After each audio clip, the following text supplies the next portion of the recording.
বৃষ্টি আর পাহাড়ি ঢলে হাওর পাড়ে এখন কান্নার রোল। বছরের প্রধান ফসল বোরো ধান ঘরে তোলার আগেই তলিয়ে গেছে বিস্তীর্ণ মাঠ। তবে কেবল ধান নয়, কৃষকের কপালে চিন্তার ভাঁজ ফেলেছে পচে যাওয়া খড়। গবাদি পশুর তীব্র খাদ্য সংকটে দিশেহারা হয়ে অনেক কৃষক এখন বাধ্য হয়ে কম দামে গরু বিক্রি করে দিচ্ছেন।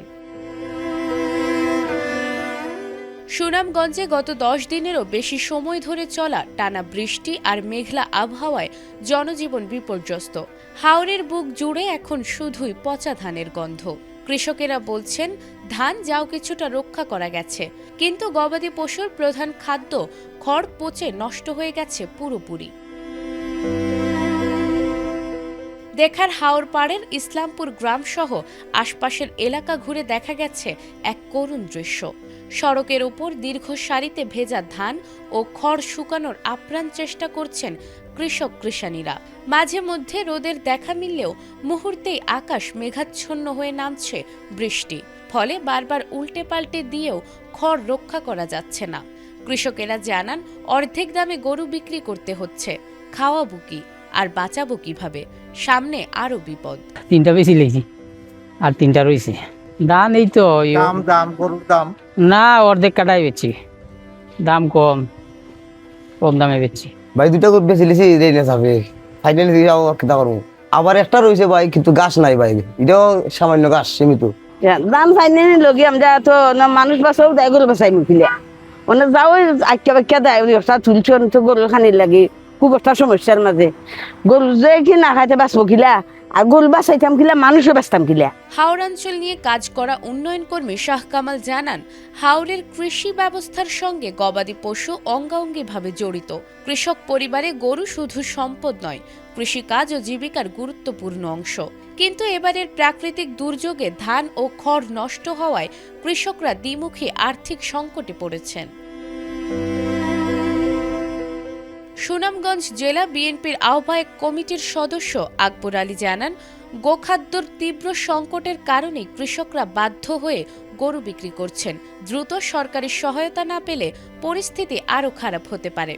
গোখাদ্য ওনারা আহরণ করে থাকেন, ধান কেটে এই খড় দিয়ে কিন্তু গোখাদ্যের সংস্থান করেন।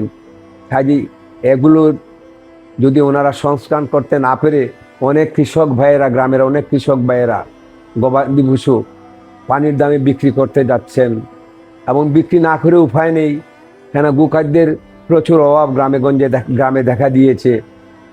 এক তো বাকি ধান শুকানো যাচ্ছে না, পরিশেষে এই ধানের খড় আবার কিভাবে কৃষক ভাইরা শুকাবেন, সেই কথা ভেবেই আজকে আমাদের কৃষক ভাইরা বাজারে পানির দামে গরু বিক্রি করে দিচ্ছেন। তবে জেলা প্রাণী সম্পদ কর্মকর্তা ডক্টর মোহাম্মদ রফিকুল ইসলাম বলেছেন ভিন্ন কথা। তিনি জানান কোরবানির ঈদকে সামনে রেখে জেলার কৃষকেরা প্রায় 50,000 গরু মোটা তাজাকরণে প্রস্তুত করেছিলেন। বর্তমানে অনেকেই বাজার পরিস্থিতির কারণে আগে ভাগেই গরু বিক্রি করছেন। পাশাপাশি প্রাণী সম্পদ বিভাগের পক্ষ থেকে খামারিদের প্রয়োজনীয় পরামর্শ দেওয়া হচ্ছে বলেও জানান তিনি। সুনামগঞ্জ জেলা একটা হাওর বেষ্টিত অঞ্চল। এখানে আমাদের কৃষক বা খামারি ভাইয়েরা আসন্ন ঈদুল আজহা উপলক্ষে 53,400 একটা গবাদি পশু কোরবানির জন্য প্রস্তুত করেছে। অতিবৃষ্টির কারণে কৃষক কিছু ধানের সাথে খড় শুকাইতে পারছে না। এখন বর্তমানে খড়ের সংকট নাই, আগামীতে খড়ের সংকট দেখা দিবে। সেই হিসাবে অনেক কৃষক মনে করছে যে কিছু গরু বিক্রি করা যেতে পারে, সেই হিসাবে তারা হয়তো গবাদি পশু বিক্রি করছে। যেহেতু ঈদ আর হইল কিছু আগাম সংকট অনুভব করে, খড়ের খাদ্য সংকট অনুভব করে তারা কিছু গরু বিক্রি। হাওড়াঞ্চলের মানুষের জীবন ও জীবিকার সঙ্গে গবাদি পশুর গভীর সম্পর্ক রয়েছে।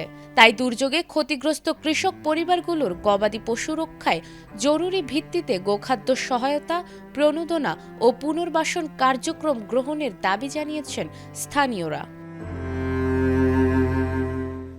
নাজমুন নাহার জান্নাত, এটিএন বাংলা।